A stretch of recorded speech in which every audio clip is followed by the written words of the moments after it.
सर्वस्वरूपे सर्वे सर्वशक्ति समन्विते स्त्राहि नौ दुर्गा देवी नमस्तुते। व्यास जी कहते हैं कि तदंतर सभी देवता शीघ्र बैकुंठ पहुंच गए। बैकुंठ भगवान विष्णु का परम प्रिय दिव्य धाम है। वह संपूर्ण शोभाओं से संपन्न भगवान का दिव्य भवन है।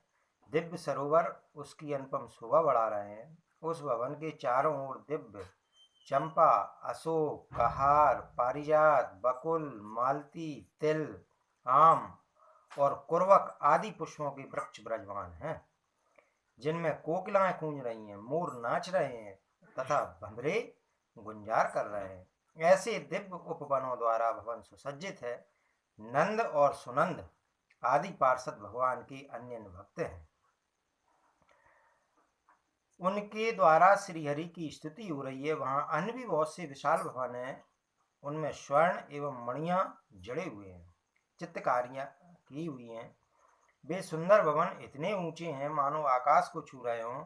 उन महलों से भगवान का दिव्य भवन बिल्कुल सटा हुआ है। वहां दिव्य गंधर्व गा रहे हैं। मन को मुग्ध करने वाले किन्नर मीठे स्वर में आलाप कर रहे हैं। अतः भगवान विष्णु के भवन की अनुपम शोभा हो रही है। शांत स्वभाव वाले आदरणीय वेद पाठी मुनिगण सूक्तों का उच्चारण करके भगवान की स्तुति में संलग्न है। इससे भगवान विष्णु का वह दिव्य भवन महान शोभा पा रहा है। उस समय जय और विजय नामक दो द्वारपाल हाथ में सोने की छड़ी लेकर पहरा दे रहे थे। विष्णु भवन पर पहुंचते ही पहले वे ही मिले। तब देवताओं ने उनसे कहा, तुम दोनों में से कोई भी एक व्यक्ति भगवान विष्णु के पास जाकर उन्हें सूचित कर दे कि आपके दर्शन की लालसा से ब्रह्मा और रुद्र प्रभृति देवता आकर द्वार पर ठहरे हैं। व्यास जी कहते हैं, वहां पधारे हुए देवताओं की बात सुनकर विजय ने उन्हें प्रणाम किया और तुरंत भगवान विष्णु के पास जाकर वे नम्रता पूर्वक नमस्कार कहने लगे। विजय बोले, दैत्यों का दमन करने वाले देवादिदेव प्रभु, इस समय संपूर्ण देवता आकर द्वार पर ठहरे हुए हैं। ब्रह्मा, रुद्र, इंद्र, वरुण, अग्नि, यमराज प्रभृति समस्त देवता आपके दर्शन करने के लिए विशेष उत्सुक हैं। वे सब वैदिक मंत्रों का उच्चारण करके प्रभु की स्तुति कर रहे हैं। व्यास जी कहते हैं, विजय की बात सुनकर रमापति भगवान उसी क्षण अपने भवन से बाहर निकले। बड़े उत्साह के साथ उन्होंने देवताओं से भेंट की। उस समय देवता थके मांदे द्वार पर खड़े थे। उनके मन में संताप की तरंगें उठ रही थी। भगवान विष्णु ने प्रेम की सरस दृष्टि से देखकर उन्हें प्रसन्न किया।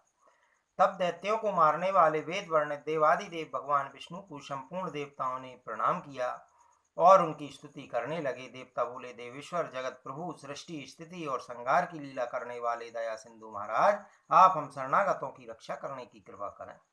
भगवान विष्णु ने कहा, सभी देवता आसनों पर बैठ जाएं और अपनी कुशल बतलाएं। सबके एक साथ यहाँ पधारने का क्या प्रयोजन है? आप लोग इतने चिंतित क्यों हैं? क्यों सबके मुखों पर उदासी छाई हुई है? ब्रह्मा और शंकर के साथ रहने पर भी आपकी यह दयनीय स्थिति कैसे हो रही है? अब शीघ्र अपना कार्य बतलाइए। देवता बोले, महाराज, दुराचारी महिषासुर हमें महान कष्ट पहुंचा रहा है। उस पर किसी का वश नहीं चलता। वह पापी बड़ा ही दुष्ट है। बर पा जाने के कारण अत्यंत अभिमान में भर गया है। यज्ञ में ब्राह्मणों द्वारा दिए हुए भाग भी अब वही खा लेता है। हम सभी देवता अत्यंत आतुर है एवं भयभीत होकर पर्वतों की खोह में भटकते फिरते हैं। मधुसूदन, ब्रह्मा जी के वरदान के प्रभाव से वह दानव महान अजय बन गया है। अतएव इस काम को अत्यंत कठिन जानकर हम लोग आपकी शरण में आए हैं। दानवों का संहार करने वाले श्री कृष्ण देवताओं का उद्धार करने में आप पूर्ण समर्थ हैं। कोई भी दानवी माया आपसे छिपी नहीं है। अतः महिषासुर को मारने का आप ही प्रबंध कीजिए। ब्रह्मा जी ने इसे वर दे दिया है। पुरुष मात्र से तुम अबद्ध रहोगे। यदि किसी स्त्री के द्वारा उसके वध की कल्पना की जाए तो वह सर्वथा असंभव प्रतीत हो रहा है, क्योंकि किस स्त्री में ऐसी शक्ति है जो सम्रांगण में उस दुष्ट को मार सके? वह महिषासुर तो बहुत ही नीच है। वरदान के प्रभाव से उसकी उच्च श्रृंखलता और भी बढ़ गई है। भगवती, पार्वती, लक्ष्मी, सची अथवा शारदा, इनमें कौन है जो इस दुष्ट को मारने में समर्थ हो सके? भूमंडल का भार वहन करने वाले भगवान, भक्तों पर दया करना आपका स्वभाव ही है। किस प्रकार इस दैत्य का निधन होगा, इस विषय में भली भांति विचार करके देवताओं का कार्य सिद्ध करने की कृपा कीजिए। व्यास जी कहते हैं, देवताओं की बात सुनकर भगवान विष्णु का मुखमंडल मानो मुस्कान से भर गया। वे उनसे कहने लगे, पूर्व समय की बात है, हमने भी महिषासुर से युद्ध किया था, किंतु उसकी मृत्यु नहीं हो सकी। इस अवसर पर यदि संपूर्ण देवताओं के तेज से कोई अत्यंत सुंदरी एवं श्वेत देवी प्रकट हो जाए तो वही सम्रांगन में बलपूर्वक उसे मार सकती है। महिषासुर सैकड़ों प्रकार की मायाओं का पूर्ण जानकार है। वर पा जाने से उसे असीम अभिमान हो गया है बिल्कुल निश्चित है कि यदि हम लोगों की संवेद शक्ति के अंश से कोई देवी प्रकट हुई तो वह उसे मारने में सफलता प्राप्त कर सकेगी। तुम सब लोग अपनी शक्तियों से अनुरोध करो, साथ ही हमारी देवियां भी प्रार्थना में सम्मिलित हो जाएं, जिसके फलस्वरूप संपूर्ण शक्तियों तथा तेजों की राशि रूपा एक महान शक्तिशालिनी देवी प्रकट हो जाए। फिर रुद्र प्रभृति हम संपूर्ण देवताओं के पास त्रिशूल आदि जितने दिव्य आयुध हैं वे सब भी उस देवी को दे दिए जाएं। तदंतर संपूर्ण तेज तथा बल से संपन्न वह देवी सभी प्रकार के आयुध हाथों में लेकर उस दुराचारी एवं मद नीच राक्षस को अवश्य मार डालेगी। व्यास जी कहते हैं, देवादिदेव भगवान विष्णु के उपयुक्त वचन समाप्त होते ही ब्रह्मा जी के शरीर से स्वयं एक महान तेज पुंज प्रकट हो गया। यह अत्यंत प्रकाशमान तेज बड़ा ही दुशह था। उसकी आकृति लाल थी। पद्म रागमणि की तुलना करने वाले उस तेज के सभी अवयव अत्यंत सुंदर थे। उसमें कुछ शीतलता थी और वह ऊष्मी था। अनेकों किरणें उसकी शोभा बढ़ा रही थी। महाराज, उसके बाद भगवान शंकर के शरीर से एक अद्भुत एवं विशाल तेज प्रकट हुआ। गौरवर्ण से शोभा पाने वाला वह तीक्ष्ण तेज अत्यंत भयंकर प्रतीत होता था। उस पर किसी के नेत्र नहीं ठहर पाते थे। दैत्यों के लिए वह महान भयंकर एवं देवताओं के लिए अत्यंत सुखाश्चर्यजनक सिद्ध हुआ। उसकी आकृति बड़ी विकराल थी, मानो तमोगुण से ओतप्रोत कोई दूसरा पर्वत ही प्रकट हो गया हो। इसके पश्चात भगवान विष्णु के शरीर से एक दूसरी तेजो राशि सामने निकल आई। श्याम वर्ण वाले अत्यंत प्रकाशमान उस तेज में सत्व गुण की प्रधानता थी। फिर इंद्र के शरीर से एक अलौकिक एवं दुसह तेज प्रकट हुआ। संपूर्ण शक्तियों से संपन्न उस तेज में सभी गुण वर्तमान थे। ऐसे ही वरुण, कुबेर, यमराज और अग्नि के शरीर से भी पृथक पृथक तेज प्रकट हुए। इसके अतिरिक्त जितने देवता थे उन सबके शरीर से भी तेज का प्रादुर्भाव हुआ। उसके विग्रह से निकले हुए तेज एकत्रित हुए और उनका एक महान प्रज्वलित पुंज बन गया। वह तेज प्रज्वलित पुंज महान विलक्षण था। जान पड़ता था मानो कोई दूसरा महान तेज पुंज हिमाचल पर्वत ही सामने आ गया हो। सब देख रहे थे। इतने में ही देवताओं का वह तेज पुंज एक परम सुंदर स्त्री के रूप में परिणत हो गया। वह सर्वश्रेष्ठ नारी ऐसी विलक्षण थी कि उसे देखकर सबके सब आश्चर्य में पड़ गए। वही भगवती महालक्ष्मी हुई। उसमें सत्व, रज और तम तीनों गुण विद्वान थे। संपूर्ण देवताओं के तेज से प्रकटित वह देवी 18 भुजाओं से शोभा पा रही थी। उसके 3 वर्ण थे। अखिल विश्व को मोहित कर देना उनका स्वाभाविक गुण था। स्वच्छ मुख था, काले नेत्र थे, दोनों ओंठों में लालिमा छाई थी, हाथों के तलवे लाल थे। अलौकिक अलंकार से सभी अंगों की छवि बढ़ रही थी। महिषासुर को मारने के लिए प्रचुर देव तेज से प्रकट हुई में देवी 18 भुजाओं से संपन्न होने पर भी समय अनुसार हजारों भुजाओं से सुशोभित हो जाती थी। जन्मेजय ने कहा, महाभाग मुनिवर व्यास जी, आप सर्वज्ञानी पुरुष हैं। भगवान देवताओं के शरीर से प्रकट हुई देवी के चरित्र का विस्तार पूर्वक वर्णन कीजिए। संपूर्ण देवताओं का तेज एकत्रित होकर देवी के रूप में परिणत हुआ अथवा उसके अलग अलग रूप बन गए। मुंह, नाक और आंख आदि भेद से जितने अंग थे वे सब एकत्रित होने पर एक विग्रह की ही तो पूर्ति करते हैं। व्यास जी, जिस देवता के शारीरिक तेज से देवी का जो अद्भुत अंग प्रकट हुआ उसका विशद वर्णन करने की कृपा कीजिए। देवताओं ने देवी को जिस प्रकार आयुध और आभूषण अर्पण किए वे सब प्रसंग भी क्रमशः आपके मुखारविंद से सुनने के लिए मुझे उत्कट इच्छा होने लगी है। ब्राह्मण, आपके मुख कमल से निकला हुआ भगवती महालक्ष्मी का यह चरित्र अमृत के समान मधुर है। इसे बार बार पान करते रहने पर भी मेरा मन तृप्ति का अनुभव नहीं करता। सूत जी कहते हैं कि महाराज जन्मेजय की उपयुक्त बात सुनकर सत्यवती नंदन व्यास जी ने मानो उन्हें संतुष्ट करते हुए मधुर वाणी में अपना प्रवचन आरंभ कर दिया। व्यास जी कहते हैं, राजन, तुम बड़े भागशाली पुरुष हो। कुरुश्रेष्ठ, देवी के श्री विग्रह के रूप विषयक प्रसंग में मैं अपनी बुद्धि के अनुसार विस्तार पूर्वक तुमसे कहता हूँ, सो से सुनो। स्वयं ब्रह्मा, विष्णु, महेश और इंद्र भी भगवती के यथार्थ रूप को किसी काल में भी नहीं बता सकते।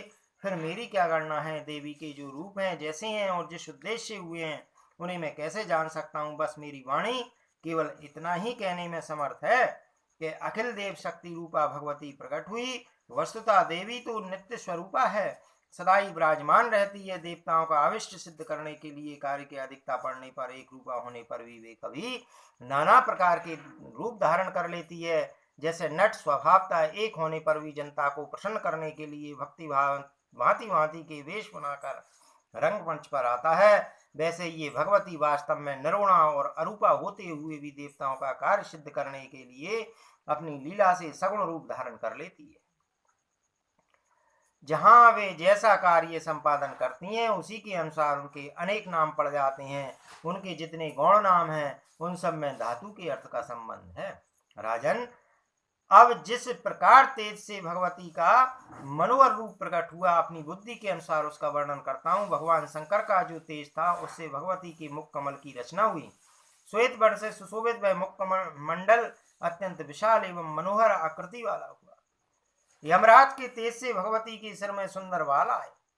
सभी केस बहुत लंबे थे, उनका ऊपरी भाग मुड़ा हुआ था। मेघ के समान मनोहर आकृति थी। अग्नि के तेज से उस देवी के तीनों नेत्र प्रकट हुए, कृष्ण, रक्त और श्वेत।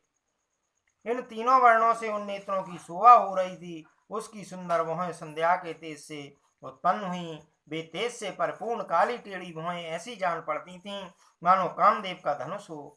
वायु के तेज से उत्तम दो कान उत्पन्न हुए। वे न बहुत लंबे थे और न छोटे थे। कुबेर के तेज से अत्यंत मनोहर नासिका प्रकट हुई। उसकी आकृति बड़ी ही आकर्षक थी। तिल के फूल के समान उसका आकार था। राजन, उन देवी के अत्यंत चमकीले एवं मनोहर दांत प्रजापति के तेज से प्रकट हुए थे। कुंद के अग्रभाग के समान उसका आकार था। राजन, उन देवी के अत्यंत चमकीले एवं मनोहर दांत प्रजापति के तेज से प्रकट हुए थे। कुंद के अग्रभाग के समान उनका आकार था। देवी का अत्यंत लालिमा में अधरोष्ट अरुण के तेज से प्रकट हुआ था तथा ऊपर का ओंठ स्वामी कार्तिकेय के तेज से उत्पन्न हुआ था।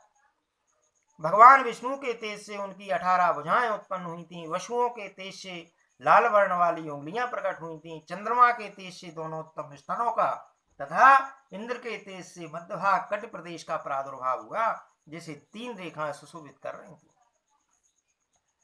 वरुण के तेज से जंघाएं और पिंडलियां तथा पृथ्वी के तेज से नितंब भाग प्रकट हुआ, जो बड़ा ही विशाल था। राजन, इस प्रकार तेज पुंज से सुंदर आकार वाली वह देवी प्रकट हो गई। उनका स्वर अत्यंत मधुर था। उनके सभी अंग मनोहर थे। नेत्रों की छवि अनुपम थी। मुख मुस्कान से भरा था। महिषासुर के द्वारा सताए हुए संपूर्ण देवता उन्हें देखकर आनंद में बेहल हो उठे। तब भगवान विष्णु ने समस्त देवताओं से कहा कि अब देवता लोग इस देवी को अपने सभी प्रकार के आभूषण और आयुध प्रदान करें।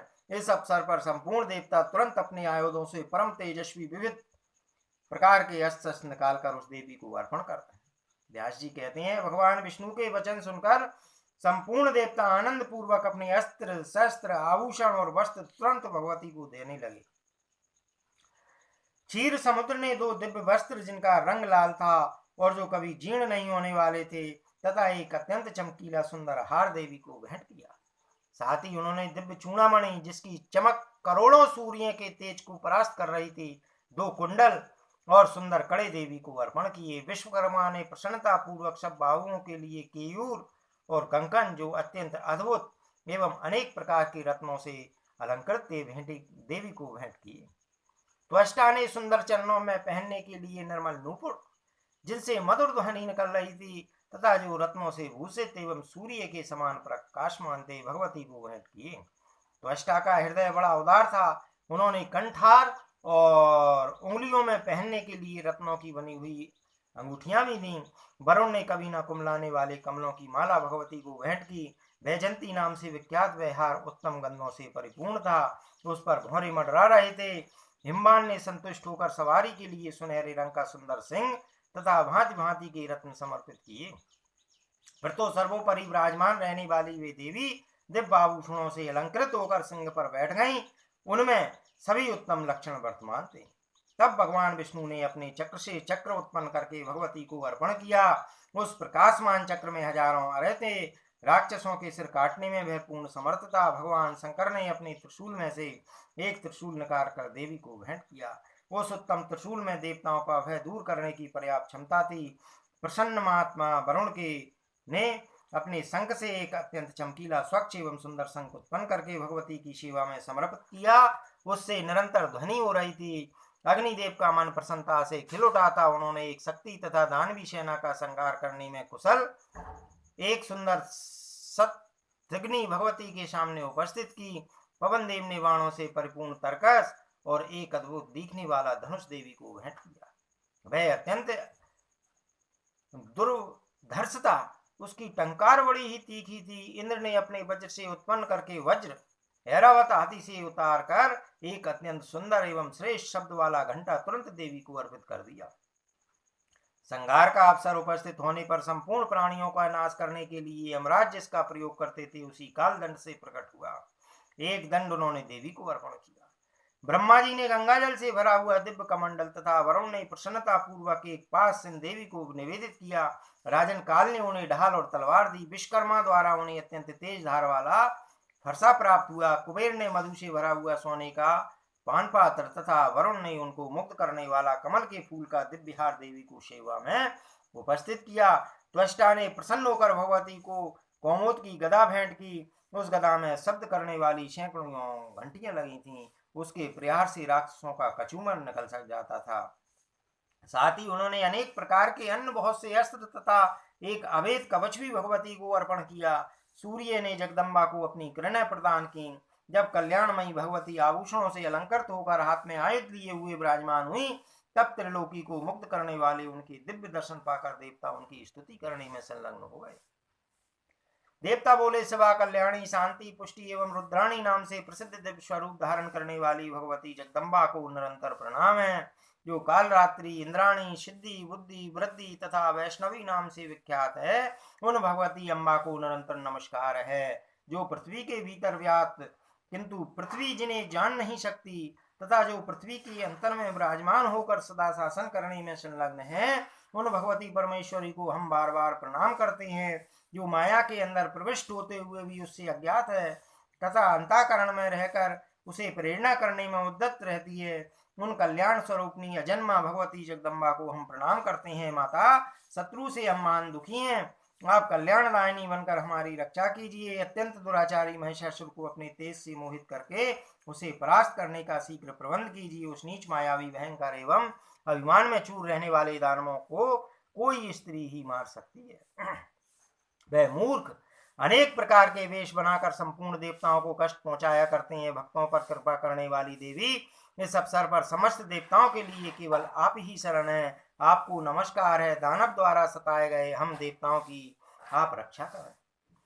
व्यास जी कहते हैं, इस प्रकार देवताओं की स्तुति करने पर संपूर्ण सुख प्रदान करने वाली महादेवी का मुखमंडल प्रसन्नता से खिल उठा।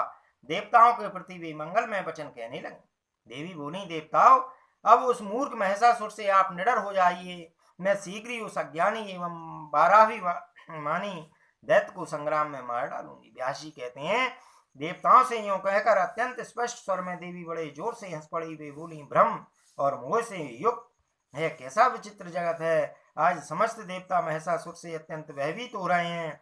इनका कलेजा थर्रा उठा है। आदरणीय देवताओं, प्रारब्ध बड़ा ही घोर एवं दुर्जय है, क्योंकि काल और कर्ता होने का सौभाग्य उसी को प्राप्त है। उसी के विधानुसार सुख और दुख प्राप्त होती हैं। यों को छंसकर बात करने के पश्चात देवी ने अट्ठास पूर्वक उच्च स्वर से गर्जना की। उस महान भयंकर शब्द को सुनकर दानव डर गए। उस अद्भुत शब्द से पृथ्वी कांप उठी। संपूर्ण पर्वत डगमगाने लगे। गंभीर समुद्र में तरंग उठने लगी। उस गर्जना के प्रभाव से सुमेरु पर्वत अपने स्थान से खिसक कर पड़ा। संपूर्ण दिशाएं भीषण ध्वनि से गूंज उठी। उस गगन भेदी उच्च ध्वनि को सुनकर दानवों के सर्वांग में भय व्याप्त हो गया। देवताओं को अपार हर्ष हुआ। देवी, आपकी जय हो, आप हमारी रक्षा करें। यों वे सबके सब देवी से प्रार्थना करने लगे। मद में चूर रहने वाले महिषासुर ने भी वह गर्जना सुनी। वह क्रोध से तमतमा उठा। संकित होकर उसने उपस्थित दानवों से पूछा, यह क्या हो रहा है, और आज्ञा दी। इस विशिष्ट ध्वनि के विषय में जानकारी प्राप्त करने के लिए दूत अभी जाएं, पता लगाएं कि अत्यंत कठोर एवं कान के पर्दे को फाड़ने की क्षमता रखने वाला है शब्द किसके मुख से निकलता है। ऐसी गर्जना करने वाला देवता अथवा दानव जो कोई भी हो, दूत उस दुष्ट को पकड़कर मेरे पास ले आए। वह मान नीच एवं अभिमानी है, तभी तो यूं गरज रहा है। मैं इसे मृत्यु के मुख में झोंक दूंगा। निश्चय ही उस मूर्ख की आयु समाप्त हो गई है। अब मेरे हाथ यमराज के घर जाना चाहता है। देवता तो कभी के परास्त हो गए थे, वैसे उनका कलेजा कांप उठा था, अतः वे ऐसी गर्जना नहीं कर सकते। जिन्होंने मेरी अधीनता स्वीकार कर ली है, उन दानवों का यह काम हो वह भी असंभव है। फिर किस मूर्ख ने ऐसा दुस्साहस किया है, क्यों ऐसी गर्जना हुई? इस विषय की समुचित जानकारी प्राप्त करके दूत तुरंत मेरे पास लौट आए, तब मैं जाकर व्यर्थ परिश्रम करने वाले उस दुराचारी को मार डालूंगा। व्यास जी कहते हैं कि महिषासुर के इस प्रकार आज्ञा देने पर दूत भगवती जगदम्बा के पास जब पहुंचे, देवी की सर्वांग अत्यंत मनोहर थे।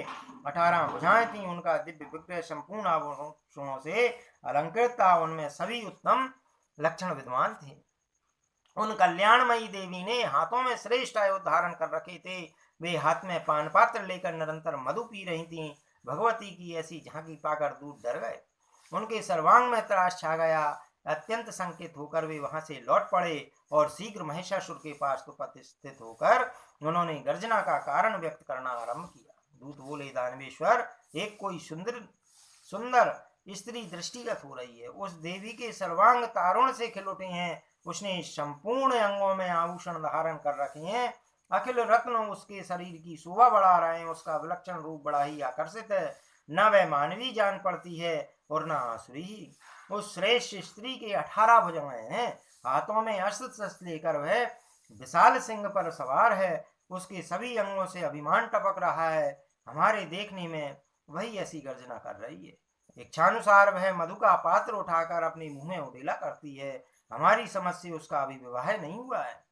देवता बड़े उत्साह के साथ आकाश में स्थित होकर उनकी स्तुति कर रहे हैं। वे कहते हैं, देवी आपकी जय हो, आप हमारी रक्षा करें और शत्रु को परास्त कर दें। प्रभु, मैं है नहीं जान सका कि वे श्रेष्ठ स्त्री कौन है और किसके साथ उसका पाणी ग्रहण हुआ है। उस सुंदरी के यहाँ आने का क्या कारण है और वह क्या चाहती है? उसके शरीर से इतना प्रकाश निकल कर फैल रहा है कि उधर ताकने में भी हम असमर्थ हो गए थे।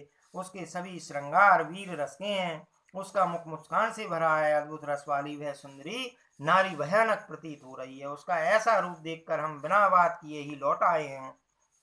राजन, हम आपकी आज्ञाकारी हैं, अब इसके बाद क्या करना चाहिए? महिषासुर ने मंत्री से कहा, वीर, तुम मेरे प्रधानमंत्री हो। आदेशानुसार सेना लेकर जाओ। साम दाम आदि उपायों का प्रयोग करके उस सुंदर मुख वाली स्त्री को लाने का प्रबंध करो। यदि साम और दान से वह आना नहीं चाहती तो तीसरे यत्न दंड का भी प्रयोग किया जा सकता है। हाँ, इतना करना कि उसे आघात न पहुंचे। उस सुंदरी को सुरक्षित रूप में मेरे पास ले आना, क्योंकि कजरारे नेत्रों वाली उस नारी को मैं प्रसन्नता पूर्वक पटरानी बनाना चाहता हूँ।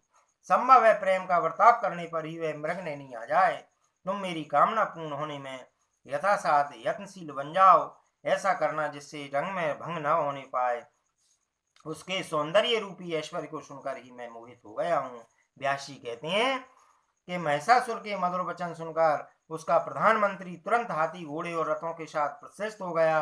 मनुष्वनी भगवती जगदम्बा के पास जाने का उनका साहस नहीं हुआ।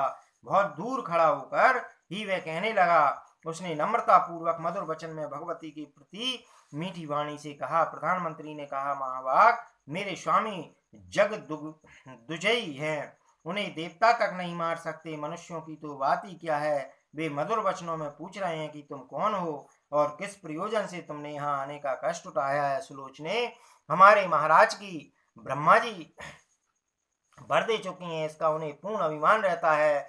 संपूर्ण दानव उनका शासन मानते हैं। वे बलवान एवं इच्छानुसार रूप धारण करने में समर्थ हैं। महिषासुर उनका नाम है। मन को मुग्ध करने वाला सुंदर रूप बनाकर तुम आई हो। यह सुनकर वे तुमसे मिलना चाहते हैं।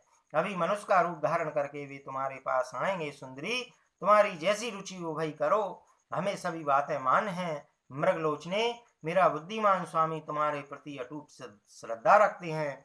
उचित जान पड़े तो तुम उनके पास चलो, नहीं तो मैं उन्हें ही यहाँ बुला लाऊं। देवेश्वरी, तुम्हारी जैसी अभिलाषा हो वही करने के लिए मैं प्रस्तुत हूँ। महाराज महिषासुर तुम्हारे रूप की प्रशंसा सुनकर अत्यंत वशीभूत हो गए हैं। सुज घने शीघ्र आज्ञा दो, मैं उसी का पालन करना अपना परम कर्तव्य समझता हूँ।